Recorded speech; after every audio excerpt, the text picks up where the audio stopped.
Good morning, good afternoon, good evening, wherever you guys are. Thank you for tuning into another watercolor instructions with me. I am Sunil. I'm going to go through doing a landscape, another landscape with lots of negative space. So that one is not painted, but it's just a negative scape. Shows how powerful it is by not drawing. So the top half is a lot of autumn leaves with scratch marks which indicate some sort of fern or birch trees. Not fern, birch trees. What am I saying?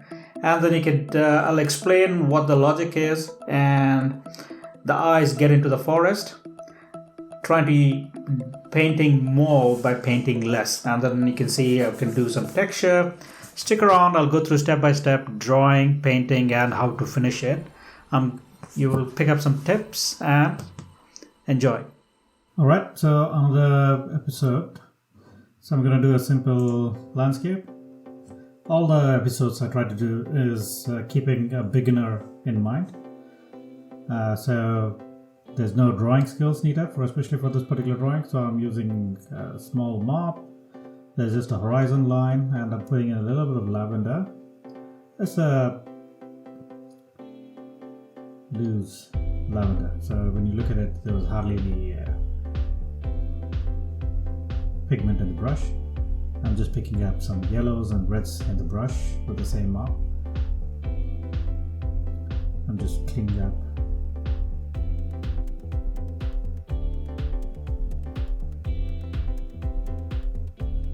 the palette.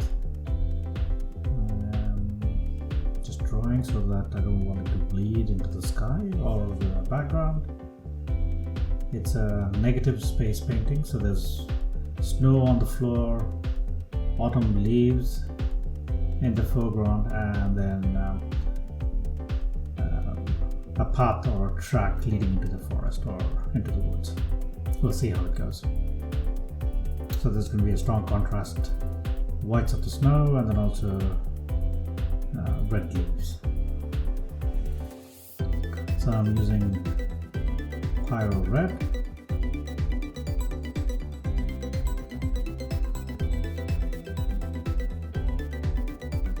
So I'm just picking up a really small mop. I have some burnt sienna in the palette, so I'm just getting a shade of some orange, some red, and some more browns basically. So I'm dabbing the colors. My hands in the way, that doesn't help, but hopefully will move. I'm just picking up some colors. Random shapes.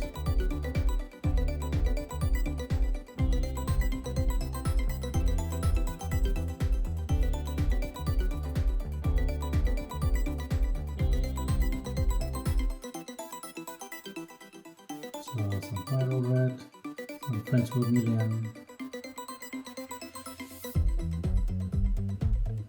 At this stage it just looks like an abstract, but hang in there with me. So I'm just gonna I've added a little more gray, so I'm just building up the layers. So always think in terms of layers. So the first layer is the predominant color.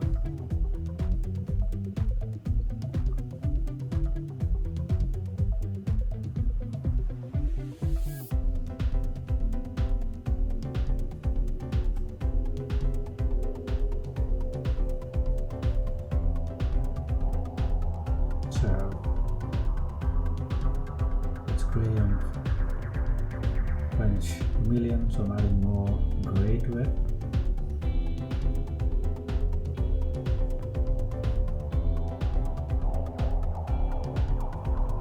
So a lot more gray. I'm just increasing the intensity. Again, really bad camera angle. My hands right in the painting. Apologies. I've been trying to set up two cameras so that at least I have another shot, but not this one. I'm upping my game in coming videos, but I've already painted these things. So also keep in mind I'm not trying to paint a solid color. I'm leaving intentionally a few spots in between. And while it's still fairly wet, not very loose, but still wet, I'm looking for either a credit card or a palette knife.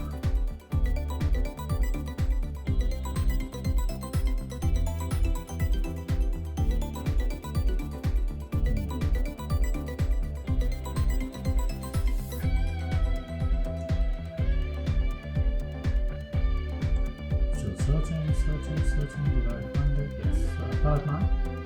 I'm just scraping to get some birch.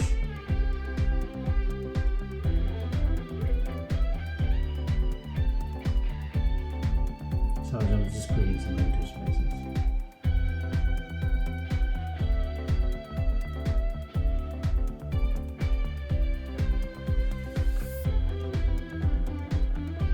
Okay, so that makes a big, especially with the dark background, makes it look, stands out, trunks.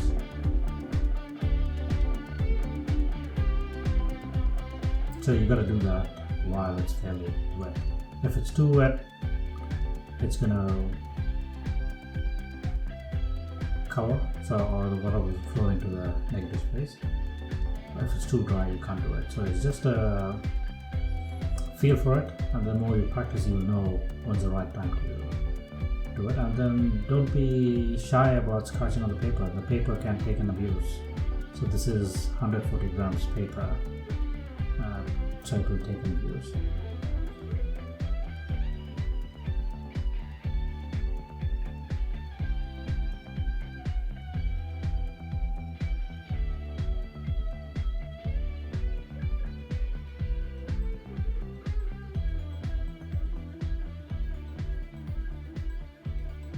So I'm mixing a little bit of ultramarine blue. It's too green. I might just clear the surface. I just need a little more cleaner surface at the moment.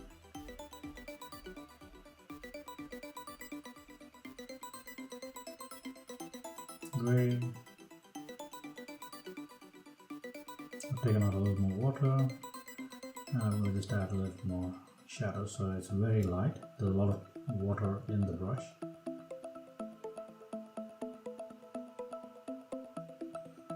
So being conscious to leave some whites. And the whole negative space. There's some shadow, there's trees on my right side of the painting. You don't see it, but you know that there's trees because of the shadows.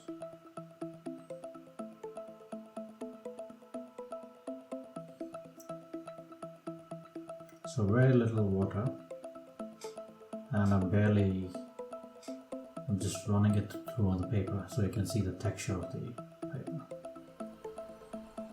So you got a foreground shadows, there's forest of woods in the background, and we need to let the eyes get into the forest, and we're going to add some tracks. This is the next stage. At the moment I'm just adding some shadows. So I'm drawing the eyes into the shadow right now.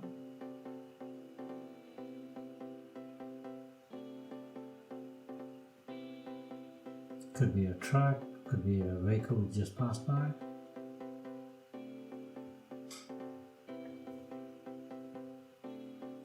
Those are perspective lines. So when you notice it, it's narrowing down. That's very important. If you just draw parallel lines, it just won't work. So I'm using a synthetic brush, adding a few more highlights.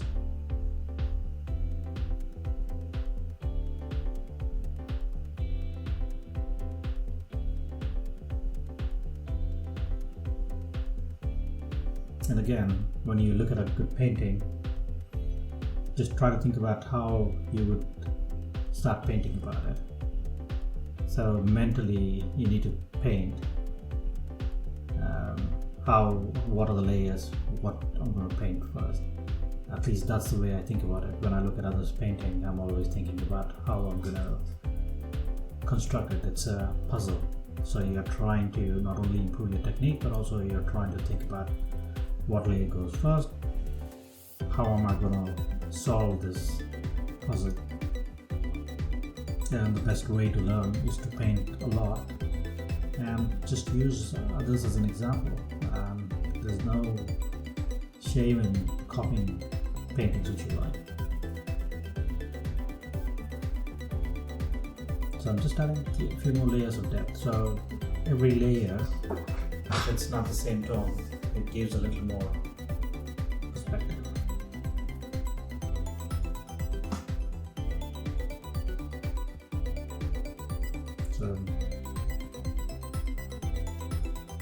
So also when I'm painting, I squint just to see blurred shapes, that if it works. Try that. So just blur it a little bit. So I'm adding a little bit of yellow ochre on the trees on one side, knowing which side is the shadow. So there's a light on one side, so the light is top right. Seeing the trees, I'm just following the principle of light, so there's reflection on one side and the dark on the other side. So I'm trying to make some scratches, but it's a bit too dry. That's just a palette knife. It works really well with a credit card, anything which is sharp. Back of your nails, a lot of people use back of your nails, especially if you're looking at the Australian painter, Herman Herman Pickle. So he uses a lot of his nails to scratch. So does Joseph Djokovic. They're all masters trying to add texture. So look at the way I'm holding a brush. It's absolutely flat to the paper. So I'm barely touching. At the moment I'm taking in some raw umber. I'm just touching the rough surface. I'm painting only the rough edges of the paper. So when you think about paper as ups and downs, when you zoom in, I'm just painting the ups, so you get that nice manchero-y part.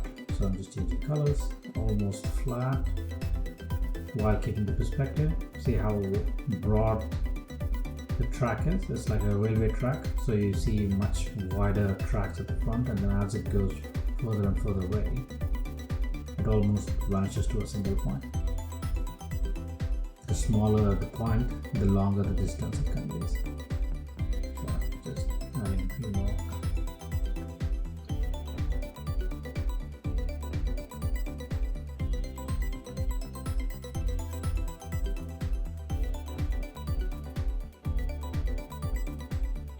Okay, so burnt sienna, a little bit of Brazilian red. Do it till it feels right.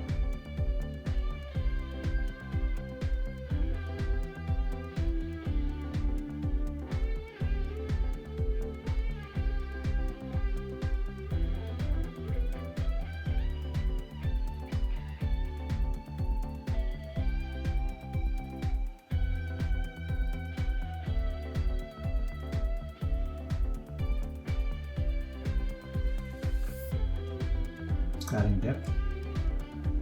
It's all about adding character or depth to the painting. You don't want it to be just flat, so you're adding character to the painting.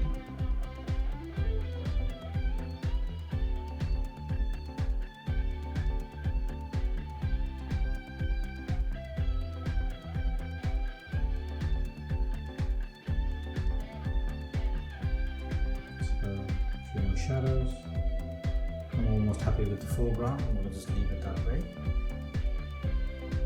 and adding a little more stumps or shadows just under the woodland or under the trees.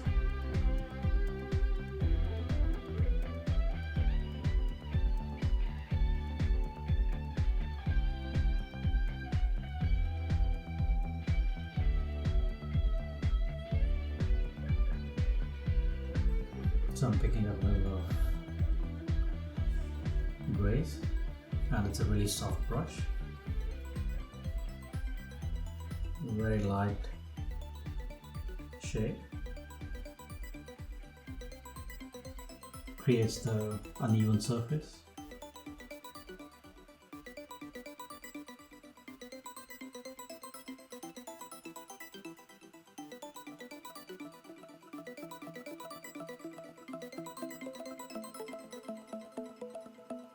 Super handy to just have a blow dryer instead of trying to wait.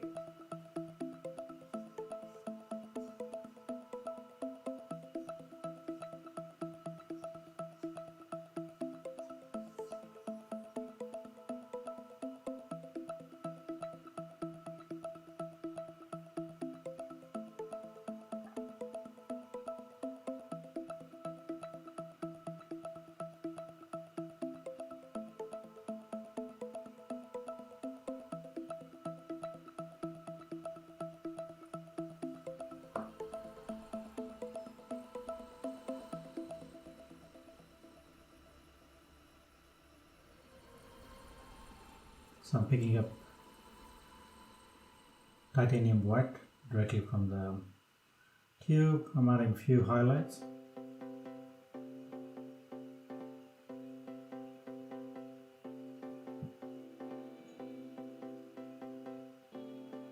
A few branches.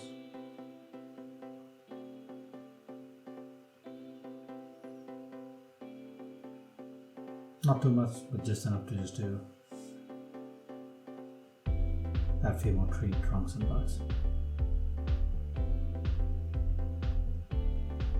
Okay, I think it's done for me, so I'm going to just peel the tape and reveal the painting.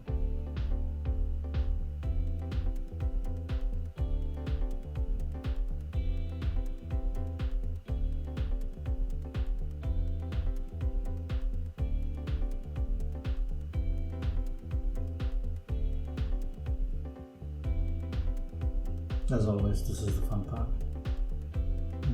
Doesn't matter how many paintings I've done, I still enjoy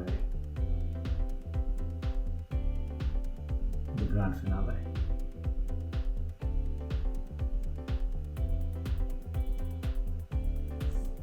Wow, that concludes the painting. I hope you picked up some tips and tricks. What you need to do. By painting less, you can paint more. And you don't have to be a detail hog. You could get a lot of details, especially the eyes fill in a lot of details for these sort of things. And then using the dry brush, if you notice how I held my brush, holding it very flat to the paper, you can get the texture. And by drawing these perspective lines, it looks like it's going into the forest. Those are the kind of things. I hope you enjoyed, and if you're new to the channel, subscribe and hit that like button. And if you want more videos like this, check out top right corner or top left hand corner. There's more videos for you to watch. Till next time, keep watercoloring and bye.